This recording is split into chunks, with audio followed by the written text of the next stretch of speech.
Genesis chapter 3. Now the serpent was more cunning than any wild animal which the Lord God had made. And he said to the woman, Has God really said, You shall not eat of every tree of the garden? And the woman said to the serpent, We eat of the fruit of the trees of the garden. But of the fruit of the tree which is in the midst of the garden, God has said, You shall not eat of it, nor shall you touch it, lest you die. Then the serpent said to the woman, You shall not die at all. But God knows that when you shall eat thereof, your eyes shall be opened, and you shall be as gods, knowing good and evil.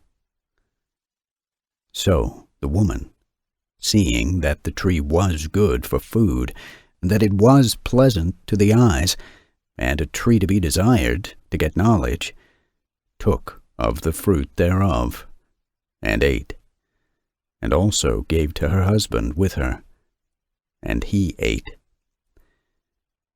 Then the eyes of them both were opened, and they knew that they were naked. And they sewed fig tree leaves together, and made themselves coverings. Afterward they heard the voice of the Lord God, walking in the garden in the cool of the day. And the man and his wife hid themselves from the presence of the Lord God among the trees of the garden. But the Lord God called to the man, and said to him, Where are you? Who said, I heard your voice in the garden, and was afraid, because I was naked. Therefore I hid myself. And he said, Who told you that you were naked? Have you eaten of the tree whereof I commanded you that you should not eat? Then the man said, The woman which you gave to be with me, she gave to me from the tree, and I ate. And the Lord God said to the woman, Why have you done this? And the woman said, The serpent tricked me, and I ate. Then the Lord God said to the serpent, Because you have done this, you are cursed above all cattle, and above every wild animal. Upon your belly you shall go, and you shall eat dust all the days of your life. I will also put enmity between you and the woman, and between your seed and her seed. He shall break your head, and you shall bruise his heel. To the woman he said, I will greatly increase your sorrows and your conceptions. In sorrow you shall bring forth children, and your desires shall be subject to your husband, and he shall rule over you.